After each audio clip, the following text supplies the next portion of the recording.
I'm delighted now to introduce Tim Dumas, who is speaking to us from Tawassen in British Columbia, Canada. I've really struggled with that name, Tawassen, but I think I've got there in the end. So welcome, Tim. I'd like to run through a few questions about you and what you do as a leader in global leadership mastermind groups. And I've got a few questions for you, if that's okay. So welcome, Tim. Thank you, Mark. First question, what, in your opinion, are the qualities needed to be a great leader? So, Mark, that's one of my favorite questions. And at Service Leadership, we have a 10-point assessment of the top 10 attributes and actions that you'll need to bring great leadership into your culture and into your organization. Today, we'll just talk about two really quickly. When I got my first leadership job in business about 2 decades ago, I walked into that room and realized I really had no idea how to lead people. And they were looking at me saying, Tim, why should we even follow you? So I went on a decade-long journey trying to figure out what the best practices and the best way to lead. And I realized I needed to first define that. To define it, I finally went and met a guy named Alexander Havard, who wrote a book called The Power of Magnanimity. Yes, magnanimity. I had no idea what that word meant when I met him either. And he said, Tim, that's the greatest definition of leadership. I define it as the spirit of striving for greatness by bringing out the greatness in others. And really, isn't that what we're looking for in our leadership culture? How can I strive for greatness myself and then bring out the greatness in each person around me, both as a leader in title in the organization and as a leader in any place in the organization? So number one is understanding that daily I need to strive for greatness myself, and I need to look to find ways to bring out the greatness in others. The second one is understanding 3 ways that one can lead another in an organization or in any aspect of leadership. And those 3 ways are, number 1, to train somebody, number 2, to mentor them, or number 3, to coach them. And the definition of each is rarely understood by leaders. Number 1, training is simply telling someone what to do. Mentoring them is drawing on your past experience to help them understand what to do. And number 3 is asking them questions, asking them questions to help them bring the answer out of themselves, asking curious questions. You know, the funny thing about these things are when I mention these to leaders is they say, well, Tim, what works? What should I do? And I said, well, that's up to you. However, I can give you the data. The data states that if I tell you what to do and train you, it'll take approximately 9 times for you to learn how to do it. So leaders come up to me all the time and they say, Tim, I've told this person 3 times to do this and they still don't get it. And my answer to that is, well, that's exactly what the data shows in how we learn. They won't get it for closer to 9 times. If you mentor them and tell a story and draw on your past experience to help them understand what to do, generally you can cut that learning time in half from 9 to about 4 or 5.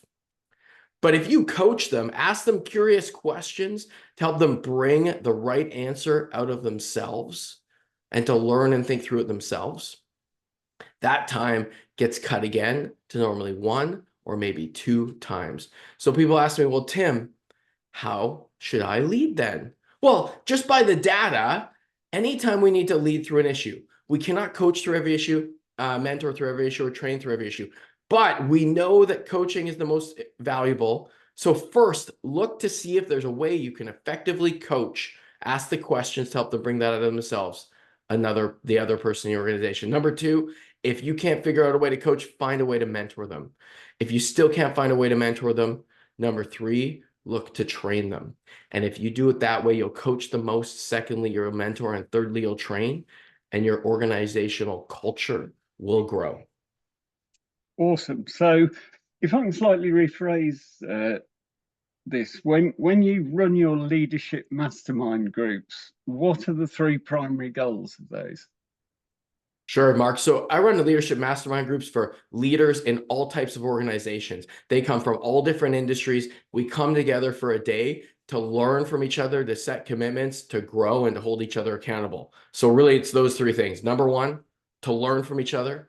Number two, to set goals with each other. And number three, to hold each other accountable. The value in that is when we get together with other smart people, I'll call them game changers, game-changing people in other industries with other ideas, great things happen and we learn and we grow and we get creative in our business. And that's really where we start to grow our business and our people to a great new level. So number one, learn.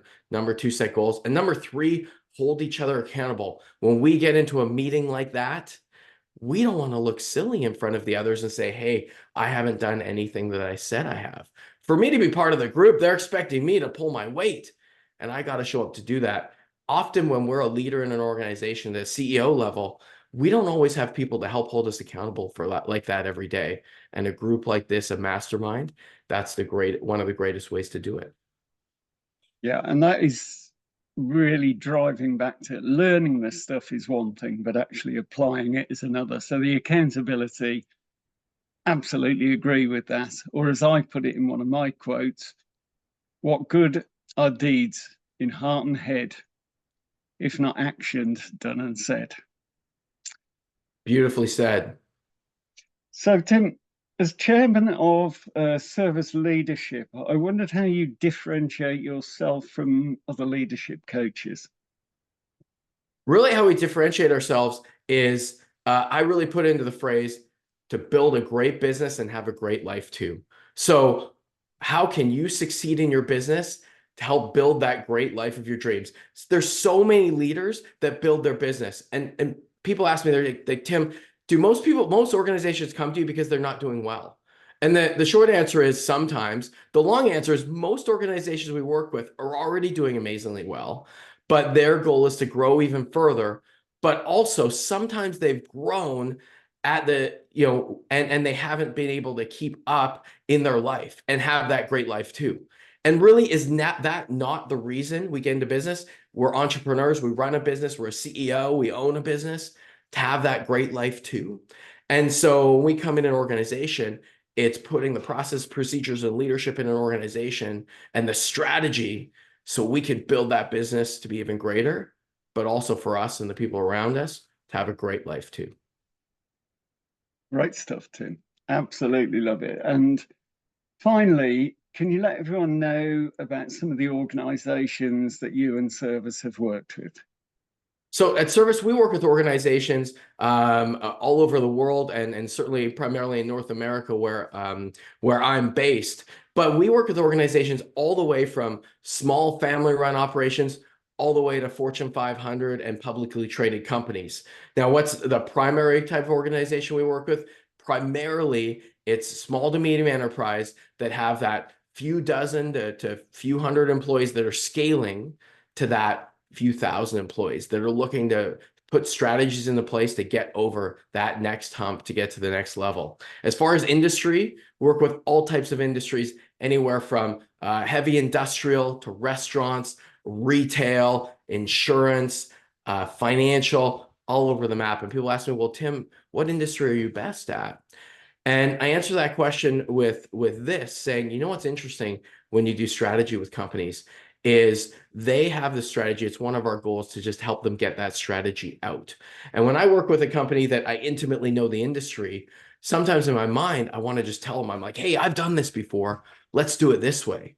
But sometimes that's not the right way for an organization. Really, there's 5 or 10 ways to do every process, and we need to find the right one for them.